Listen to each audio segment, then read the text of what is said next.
সুলাইমান নবী একবার দায়িত্ব নিতে চেয়েছিলেন কিন্তু পারেননি। এত কিছু তার তাবেদার ছিল, তার আন্ডারে ছিল। এই যে পাখি পর্যন্ত তার কথা শুনতো, জিন জাতি তার আয়ত্তে ছিল। আল্লাহকে বলেছিল, রব্বুল আলামিন তুমি তো বিভিন্ন নাম নিয়েছো, রাজ্জাক তোমার নাম, এই নামটার কারণে তুমি সবাইকে রিজিক দাও, আমাকে একটু দায়িত্ব দাও না কেন, একটু তো একদিনের যত সৃষ্টি আছে আমি একটু খাওয়াতে চাই। আল্লাহ বলেন না, পারবে না। বলে আমাকে এক বেলার খাবারের দায়িত্ব দাও। নিষেধ করেছিলেন, তারপরও না ঝড় বান্দা হয়ে আল্লাহর কাছ থেকে দায়িত্বটা নিয়েছে। খাবার রান্না করতে করতে স্তূপ বানিয়েছে। গভীর জলদেশ থেকে, সমুদ্রের গভীর তলদেশ থেকে একটা বিশাল আকারের মাছ এসে বলে, রব্বুল আলামিন ক্ষুধার্ত আমি, দয়া করে আমাকে খাবারের ব্যবস্থা করে দাও। আল্লাহ বললেন, তোমাকে আমার নবী সুলাইমান দাওয়াত দিয়েছে, যাও। আসলেন, যিনি যে সব কিছুর ভাষায় বুঝতেন, পশু পাখি মাছ সব। খাবার চাওয়ার পরে বললেন, খাবার তৈরি করা আছে, স্তূপ যতটুকু লাগে খেয়ে চলে যাও। যত খাবার তৈরি করেছিল মাঠে ময়দানে সব মাছ একবারে খেয়ে ফেলেছে। দ্বিতীয়বার যা কোড়ানো ছিল আশপাশে সব শেষ করে বলছে, কই আর খাবার যা ছিল ওগুলো খেয়ে চলে যাও। বলে আর নেই, 2 লোকমায় আমি শেষ করে দিয়েছি। ও সুলাইমান, প্রতিদিন আমার মালিক রাজ্জাক নামটা এমনিতে নেয়নি, এরকম 3 লোকমা করে খাবার আমার 24 ঘন্টায় খাওয়ায়। হযরতে সুলাইমান সিজদায় পড়ে বলে, রব্বুল আলামিন আমি বিশ্বাস করতাম, এখন আরো বেশি বিশ্বাস করে ফেলেছি। রিজকের দায়িত্ব দুনিয়ার কেউ নিতে পারে না। এখন আমি আরম্ভ করব সূরা আনআমের 82 নম্বর আয়াতের তাফসীর। আজকের আলোচনার বিষয় যেহেতু বললাম শান্তি, নিরাপত্তা, স্বস্তি, এই বিষয়টা সামনে রেখে আমি আগাবো। এখন কোরআন দিয়ে সতর্ক করতে হলে কয়েকটা বিষয় সামনে এসে যায়। হারাজন শব্দের ব্যাখ্যা আমি বেশি, এর ভেতরে যেহেতু হারাজন শব্দটা আছে, আল্লাহ পাক বলেন, হে নবী, কোরআন প্রচার করতে গিয়ে দেখবেন আপনার সামনে বহু মানুষ এমন বসে আছে, তারা আপনার বক্তব্য না বোঝার কারণে মন খারাপ করতে পারে। এরকম শ্রোতা দেশে নেই? আছে। দ্বিতীয় নম্বরে, আবহমান কাল থেকে এই দিনাজপুর এলাকায়, ঠাকুরগাঁও এলাকায় বহু ইবাদত মানুষ পালন করে আসছে ইসলাম মনে করে। আপনি যখন কোরআনের ব্যাখ্যা বিশ্লেষণ তাফসীর করবেন, ওইগুলো টিকবে না। কথা বলেন না, ওইগুলো কোরআনের কাছে টিকবে না। ওই মানুষগুলো তখন আপনার খারাপ ধারণা করবে যে বেশি বোঝে, তখন আপনার শত্রুতা করবে। আপনার হাদিয়া তোফা নজর নেওয়া যা দেওয়ার কথা ছিল ওইটাও বন্ধ করে দেবে। এই জন্য আল্লাহ পাক নবীকে জানাচ্ছেন, কোরআন প্রচার করতে গেলে এগুলোর ভয় পাবেন না। আপনি সঠিকটা তুলে ধরবেন, দেখবেন আমি আল্লাহ আসলে এই কথায় রাজি আছি কিনা। আমার তেলাওয়াত কিন্তু আয়াত, যেটা আমি কিন্তু তাফসীর সব পড়ে এসেছি আয়াতের ব্যাপারে। সূরা আনআমের 82 নাম্বার আয়াত 2টা পড়েছি, 79 আর 82। আমরা 2টা তো, প্রথমটা তো প্রায় সব জায়নামাজের দোয়া মনে করে পালন করি, ইন্নী ওয়াজ্জাহতু ওয়াজহিয়া লিল্লাযী। এটা জায়নামাজের দোয়া মনে করেন অনেকে। এটা হচ্ছে আল্লাহু আকবার বলার পরে পড়ার নিয়ম। কেউ যদি জায়নামাজে দাঁড়িয়ে এটা পড়ে, আপনার গোনা হবে না, প্রতিটি অক্ষরে অন্তত 10টা করে নেকি হবে। কিন্তু এটা পড়ার সুন্নাত তরিকা হচ্ছে আল্লাহু আকবার বলার পর সানা আউযু বিল্লাহ বিসমিল্লাহ পড়ার আগে এইটা পড়বেন, ইন্নী ওয়াজ্জাহতু ওয়াজহিয়া লিল্লাযী ফাতারাস সামাওয়াতি ওয়াল আরদা হানিফা ওয়া মা আনা মিনাল মুশরিকিন। আমার এই সিহারা মানে শুধু এটা না, আমার জীবন চালাতে যা লাগে সব আজকে আমি ঘুরিয়ে দিলাম। আমার এই চেহারার এই বডিটা, আমার পরিবার, আমার সমাজ, আমার রাষ্ট্র, আমার যা ক্ষমতা আছে, টাকা পয়সা আছে, সব আমি আজকে ঘোরালাম কার দিকে? ওই আল্লাহর দিকে ঘুরিয়েছি, যিনি আসমান আর জমিনের উদ্ভাবক। হানিফা, আমি লোক দেখানোর জন্য এগুলো করছি না, আমি মন থেকে একনিষ্ঠভাবে করছি। ওমা আনা মিনাল মুশরিকিন, আমি কিন্তু মুশরিক না। এই শব্দটা যে কত বড় গুরুত্বপূর্ণ। আমরা যারা হজে যারা যায় বা গিয়েছে, এখানেও দেখলাম একটা আলহাজ আছে। হজে যাওয়ার প্রথমেই কিছু নিয়ম পালন করা লাগে। এই যে সাদা কাপড় যেটা বলা হয় এহরামের, এটা কিন্তু কাফনের কাপড়। এই কাপড়টা পরার পরে যখন কাবা তাওয়াফ করবে, কাবার চত্বরে ঢোকার পরে মানুষ বলে লাব্বাইক আল্লাহুম্মা লাব্বাইক, হে আমার মালিক আমি হাজির হয়ে গেছি, সেই বাংলাদেশ থেকে এসেছি 7.5 লাখ টাকা খরচ করে, আমি তোমার দরবারে হাজির হয়ে গেছি, আমার নামটা একটু তোমার হাজিরা খাতায় লিখে নাও। আল্লাহ যেন থামিয়ে দিচ্ছে, ওই থাম, এখানেই থেমে যা, আগে তুই বল যে আমি মুশরিক না। লাব্বাইক আল্লাহুম্মা লাব্বাইক, এটা বলার পরে আল্লাহ যেন শিখিয়ে দিচ্ছে, বল লা শারিকা লাকা লাব্বাইক, আল্লাহ আমি কিন্তু শরীক করি না তোমার সাথে কাউকে, তুমি একক অদ্বিতীয়। এ কথা বলার পরে আপনার মুখ দিয়ে আল্লাহ 3টা কথা স্পেশাল ভাবে বের করে নেয়। বাংলাদেশ থেকে লক্ষ লক্ষ হাজি প্রতি বছরে যাচ্ছে। এদেশ তৈরি হওয়ার পরে এতদিন যারা হজ করেছে, আমার মনে হয় 3টা কথা যদি ঠিক রাখতে পারতো, এদেশের কাউকে লাগতো না ইসলাম কায়েম করার জন্য, হাজিরায় যথেষ্ট। প্রথমে বলে ইন্নাল হামদা, যত প্রশংসা আজকে থেকে বাংলাদেশে যে করব সব তোমার জন্য করব। এক কথা বলে না কেন? ইন্নাল হামদা দিয়েছেন, হামদের আগে আলিফ লাম আছে, এর আগে ইন্না আছে, কথাটা খুব গুরুত্বপূর্ণ। আপনি যেন গ্যারান্টি দিয়ে বলছেন অবশ্যই আজকে থেকে যত প্রশংসা হবে, দুনিয়ায় আর কারো প্রশংসা আমার মুখ দিয়ে বের হবে না। আমার সম্পদ দিয়ে, আমার অর্থ দিয়ে, ক্ষমতা দিয়ে প্রশংসা যদি আসে কার? এই যে আলিফ লামটা 4 প্রকার। আলিফ লামে ইস্তেগরাকি, গার কোন মানে ডুবন্ত। যত রকমের প্রশংসা হতে পারে সব আমি আলিফ লামের ভেতরে দিয়ে আল্লাহকে শোনালাম। ইন্নাল হামদা। 2 নম্বরে বলা হয় নিয়ামাতা, যত নিয়ামত তুমি আমাকে দিয়েছো এই সব নিয়ামত আমি তোমার জন্য ব্যয় করব। লাকা ওয়াল মুলক। 3 নম্বরে আমি যদি রাজ্য রাজনীতি দুনিয়ায় কিছু করি, আল্লাহ আমি তোমার জন্য করব।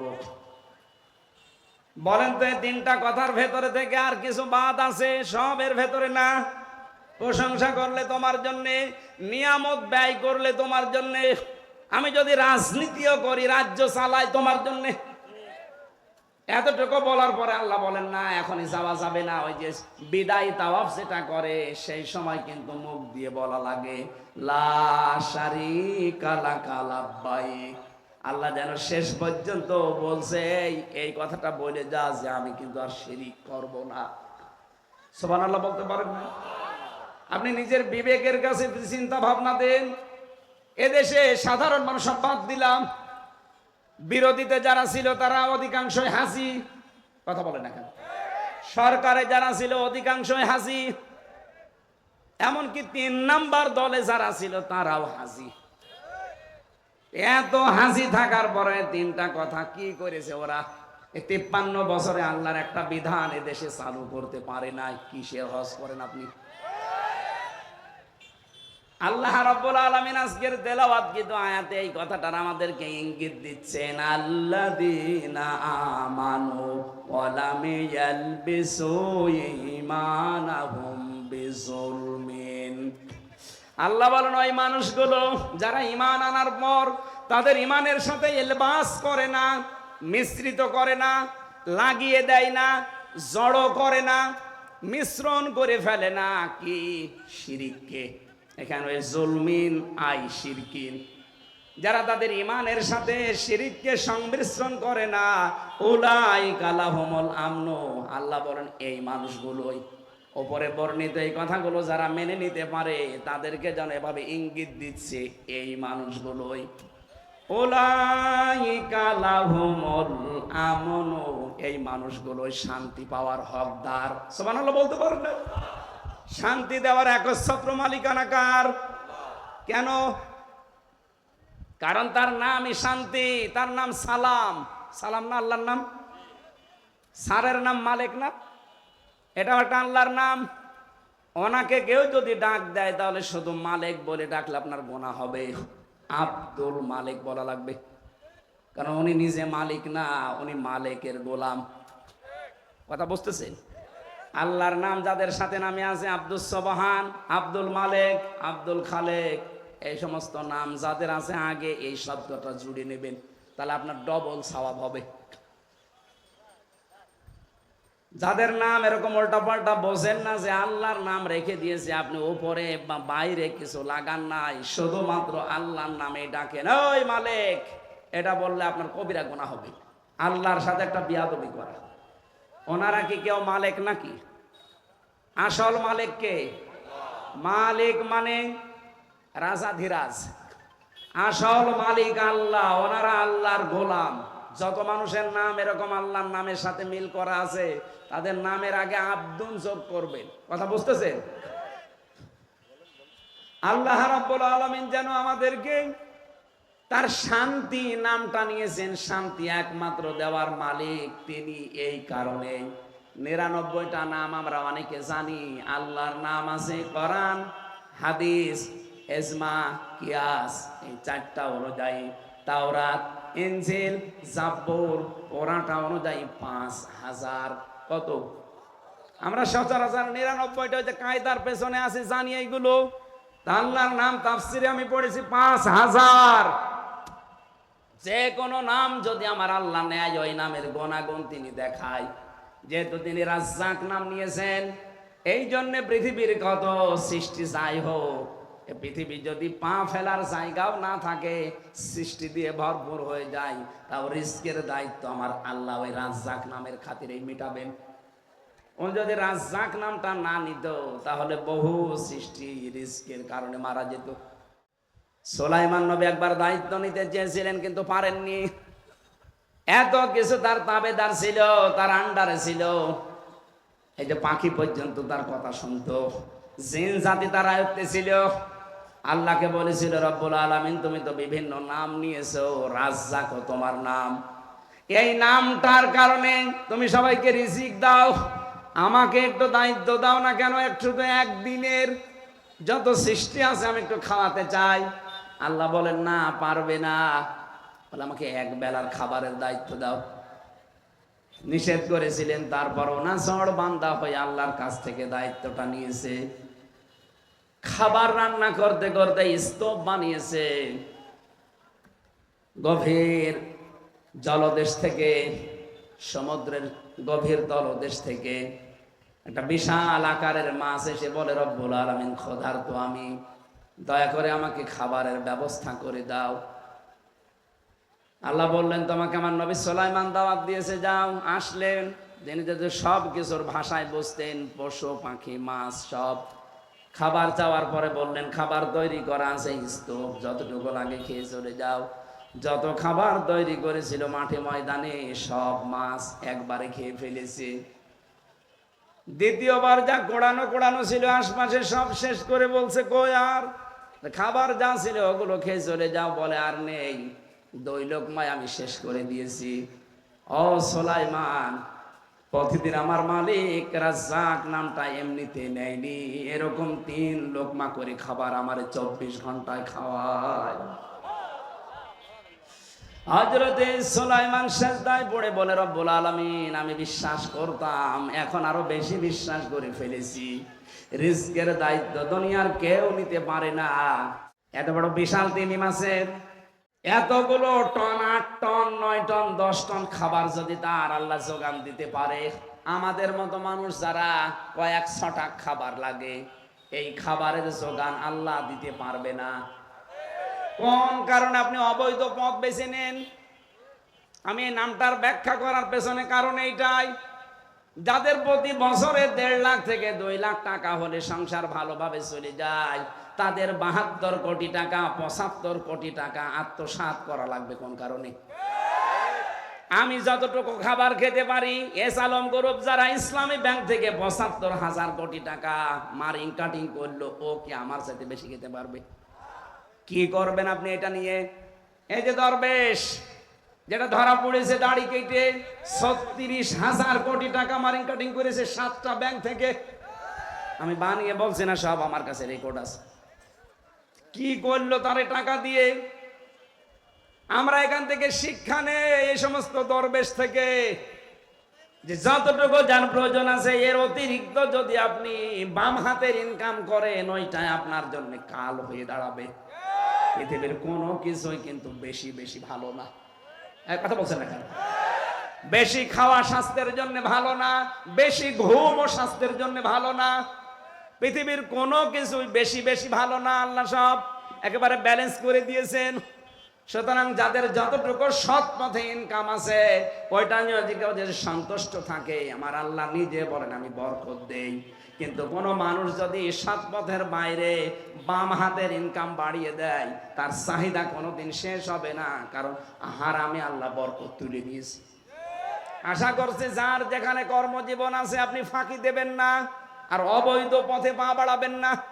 এখনই যদি চোখ বন্ধ হয়ে যায়, যাদের জন্য যা করলেন ওরা আপনার ওই সমস্ত মালগুলো ভক্ষণ করার জন্য দুই পায়ে খাড়া আছে, কিন্তু আপনার এই অপরাধের শাস্তি নেওয়ার জন্য আপনার বউ, আপনার মেয়ে, আপনার ছেলে কেউ রাজি না। কিন্তু আপনার এই মাল অবৈধ যেগুলো রাখলেন এগুলো ভোগ করার জন্য কিন্তু ওরা রাজি আছে। এই কথা বলছে না কেন? সুতরাং আমি নিজের থেকে, আমার ইমান থেকে বলছি, আমিও যেন না করি, সামনে আমরা যেন কেউ পথে না পা বাড়াই। হযরতে সুলাইমান নবী ওই দিন প্রমাণ করেছিলেন রাজ্জাক আল্লাহ নামটা এই কারণে নিয়েছেন কারণ তিনি আসল রিজিকের মালিক। আমরা যারা আল্লাহকে সালাম নামে ডাকি তিনি শান্তি দেওয়ার মালিক। আরে ভাই, শান্তি যদি কিনতে পাওয়া যেত তাহলে সালমান এফ রহমান এখন শান্তিতে থাকতো। আমি যেমন 3 বছর ছিলাম মাটিতে ফলরে, এখন ওরে আমার মনে হয় যত মামলা খেয়েছে, আর যদি অবস্থা চলতে থাকে কিয়ামত পর্যন্ত জেলে থাকা লাগবে। যারা যারা হত্যা মামলার এখন আসামি, আমার 2টা মামলায় যদি আমারে 3 বছর থাকা লাগে, যাদের 130টা মামলা 2 বছর করে 3 বছর করে হলে কতদিন হয়? কবরে যাওয়ার পরে আবার ওঠার পরে আবার যাবে, আবার উঠবে।